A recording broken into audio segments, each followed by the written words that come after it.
hope that you are well. Alicia here.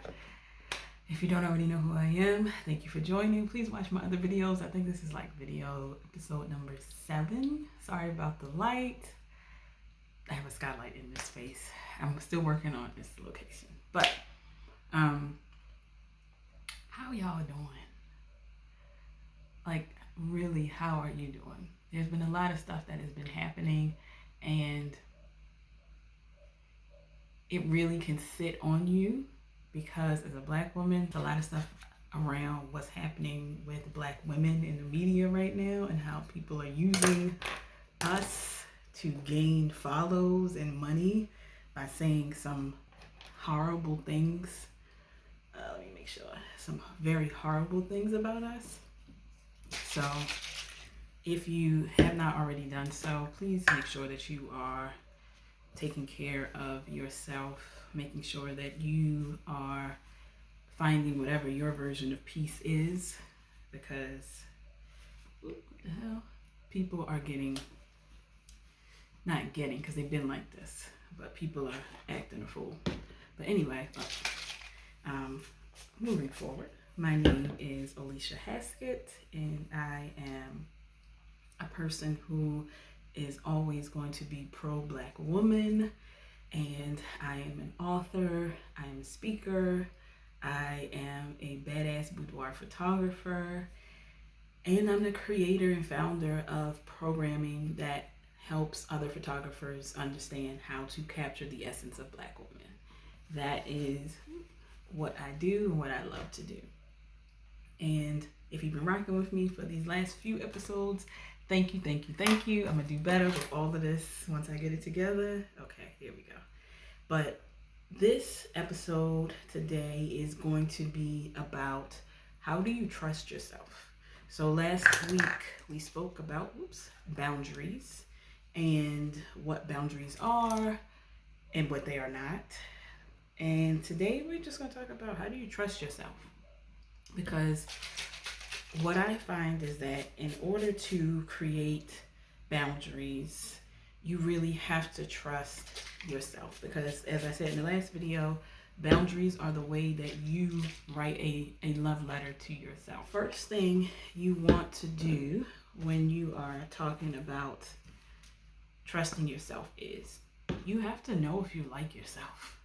And I know that may seem like kind of crazy, but I've realized with working with a lot of people, a lot of Black women, that they really, sometimes people don't like themselves. And they don't even realize that.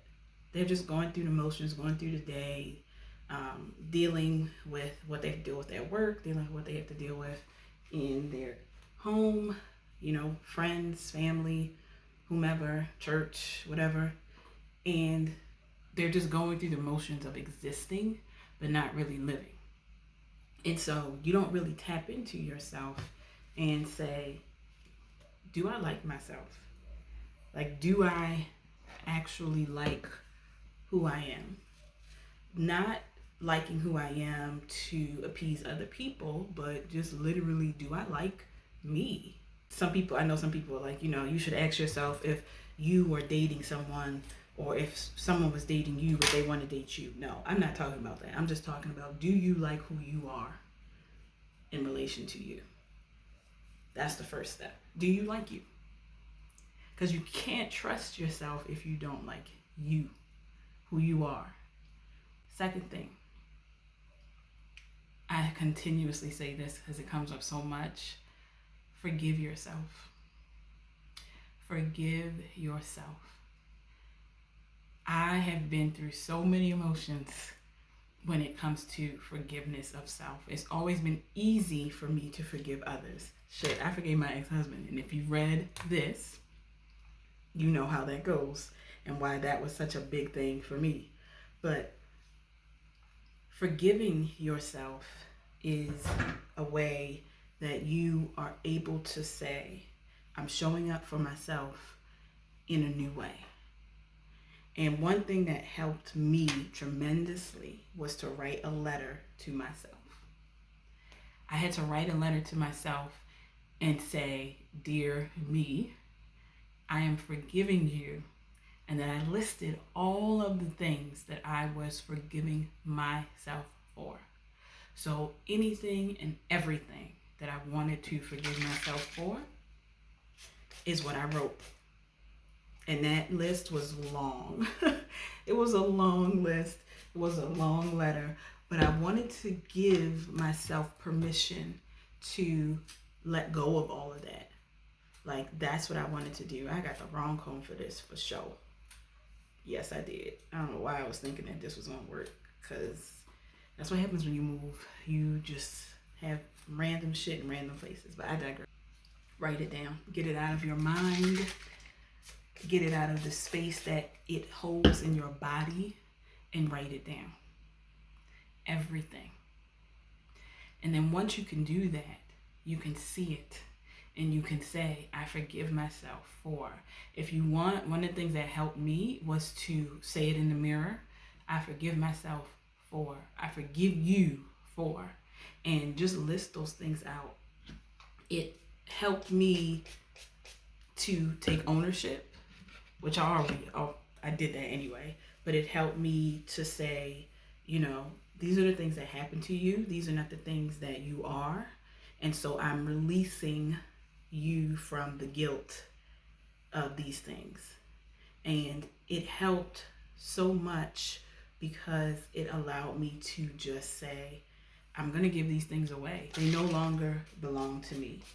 I'm forgiving myself. These things no longer belong to me. And so from that point on, I really started to like myself even more, because I wasn't always thinking about how stupid I was to let X, Y, and Z happen to me, because I kept telling myself, yo, you forgave yourself for that. You forgave yourself for whatever it was, so it's time to move on. So again, do you like you? Forgiving your shit. Write it down. If you have to, say it in the mirror. Like, I forgive you for X, Y, and Z. And then start the process to let those things go. The next thing is be by yourself. I say that because sometimes what happens is, if you don't have that voice inside of you that is like your voice of reason, I know I have that voice inside of me, right? And that voice is, one, allows you to process. Like, is this something I should be doing? Does this make sense? All those things. And I know because of TikTok that not everybody has that voice in their head.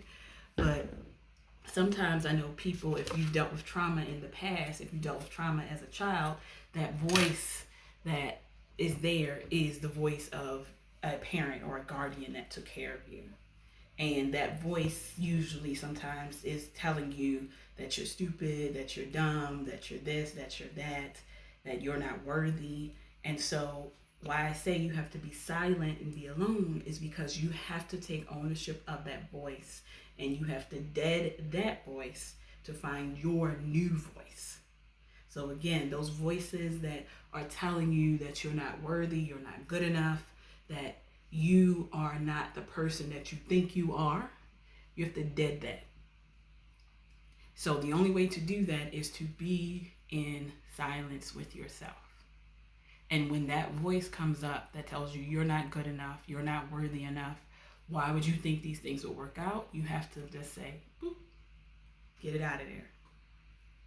And you can't do that if you have so many people giving you advice about things. Especially when you have people who are giving you advice about things who don't have your best in mind, who don't want you to be the very best version of you or the favorite version of you. So it's important that you understand that once you like yourself, moving into forgiving yourself, now you have to find that voice by being silent, not getting advice from outside people, just being in a space where you are like, this makes sense. This is what I need to do for myself. That's where you need to get. Next thing is once you get all of that down, then it's time to just trust your gut. That is it. Trust your gut. You know when you have that feeling of something is just not right. And this could do with anything that's situational or dealing with other people. You cannot describe what or why you feel this way, but you know that this is exactly how you feel. You need to lean into that every single time. Do not discount that. That is something that will save your life time and time again. So when you feel like, oh, this does not feel right, you trust it, don't have to explain it, and you just go with it, right? You go with it. And then with that, once you get to that point where you start to recognize that even more, it happens even more. So you use it like a muscle. That intuition is what we call. That intuition that something is just a little bit off, or something is not right, or this feels good and I'm going to continue with this, or this feels right. Like this person, it's like when you meet a person. I was talking to my sisters yesterday, and my oldest sister was saying that she met these two Black women when she went to a modeling call for her son, and she was saying that I felt like I knew them. Like in my gut, I felt like I knew them. Like I had met them before, but they weren't even from the area. They just came in, they flew in just for that, the modeling thing for one of the little girls that they had. And she was like, but it just felt right. Oh, I just messed that up. Oh, well. She was like, it just felt like I knew, like in my gut, I just felt like I knew them. Like something was just like, yes, these are people that I need to get to know and befriend. And so they exchanged information. And she was just like, I told them, like, yeah, I'm going to visit you because I feel like, I don't know why, I just feel like I know you. That's you trusting your gut. Those type of moments where you just meet someone and it's like, damn, I feel like I've known you for forever, right? Now, that doesn't mean that person's supposed to be in your life for the rest of your life, but that just means that that person is there because you're trusting yourself. You're realizing like this voice that's in my head, this voice, this feeling that I have is giving me permission to trust it. But you can't do that without all those steps. First is, again, liking yourself. Do you like you? That's the first step. You don't trust things that you don't like. You don't trust people that you don't like. So why would you trust yourself if you don't like you? Second step, you have to forgive yourself. Do the work to forgive yourself. I told you to write down what you're forgiving yourself for. And then if you need to, go in the mirror and say it out loud. It helps tremendously. I cannot begin to describe how looking at yourself and saying, I forgive you, is such a powerful thing to do, because it's almost like when you're writing a letter to someone and you're apologizing to someone. Do the same thing for yourself. So forgive yourself. Write that down. Write that letter to yourself. And then be silent. Get into that space where you are just like, I cannot hear myself. This is for me, I'm taking this from me too. I'm always on social media. I'm always on the phone. I'm always with my friends. I'm always at work. I'm always doing something. I'm always taking care of others. How do I stop, pause, and just be in the moment by being by myself? That's what you have to do. And be silent. And you have to dead that voice that tells you that you are not good enough, that you are not worthy, that something is wrong with you. That voice that you hear, that again, if you are a person who's had trauma in your younger years, that voice can be the voice of your parent, your guardian, someone that you trusted. You need to dead that voice. Just say, you're no longer welcome, and let it go. because this new voice that you need is your voice that's telling you you are good enough. These things are going to work out for you. You deserve happiness. You exist in joy. That's where you get to this point, because that silence is going to help you process that I am supposed to feel this way. I'm supposed to feel this elation because I am tapping into my version of pleasure, and this makes me feel good. I deserve this because I exist. You can't get that if you are worried about other people, getting advice from other people, doing things for other people. So sit in your silence and get to that point. Journaling also helps with that, and journaling helps with forgiving yourself as well. Put it in a journal. I have journals that I've written in where I am forgiving myself, and I will never open them again. I just won't. I wrote it down. I gave it away. It's no longer mine. I don't have guilt about those things, and I just say, this is it. This journal is here, and it'll be there for my descendants if I have any, and that's it. I don't open it. I will never open it again, because that part of my life is no longer open. It's not a chapter that I want to relive, so I just close it. And then the last and final thing is to trust your gut. You cannot trust your gut if you are not using that every single time. You have to practice. It is a muscle. It's just like when you start to learn how to ride a bike, and maybe you haven't ridden a bike in a long time, and you're like, I'm about to do this. I'm about to get back out here and do this. And you're rusty at first, right? You may fall off a couple times. You may try to go faster than you thought you could and end up in an accident or something like that, right? Fall over the bike, whatever. But you get back up and you try it again, and you try it again, and you try it again until it starts to come back to you, right? That's why they say it's just like riding a bike. It starts to come back to you, and you're like, I remember this. I know how to do this. That is what you have to get back into. That version of yourself that trusts everything because you trust yourself, because you love yourself, because you like yourself. Again, you do not follow people who you don't trust or who you don't like. You're not going to follow them. You're not going to do what they say because you don't like them, right? Unless you are at your job and you have to do it, but you're not going to give it your all. You're not going to give it your best. So it's the same thing with you. I really hope that this helps and guides you into a space where you learn to love yourself in a way that is to distraction. That is what I want for all of us. Like when you love yourself so much, when you like yourself so much that you don't put up with dumb shit because it's just like, me? Nah, I'm good. Thanks though, right? That's what you say. Nah, I'm good. You don't even get mad. You're just like, no, I'm good. That ain't me.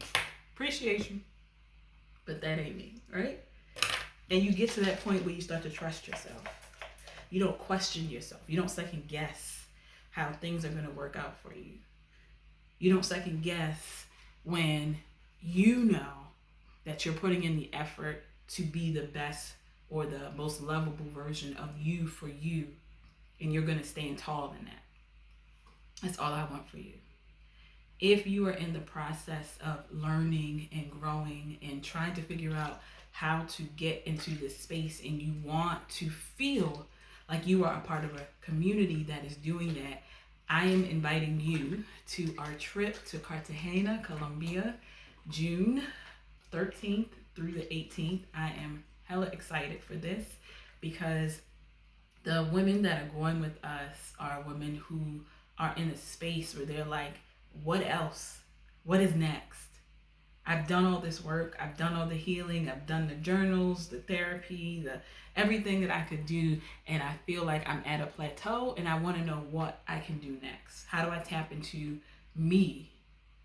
And I won't say me 2.0, but just tap into the version of me that is my favorite, that is sensual, that is sexy, that is like, I can do this every day. I can be this every day. Yes, you can be that every day.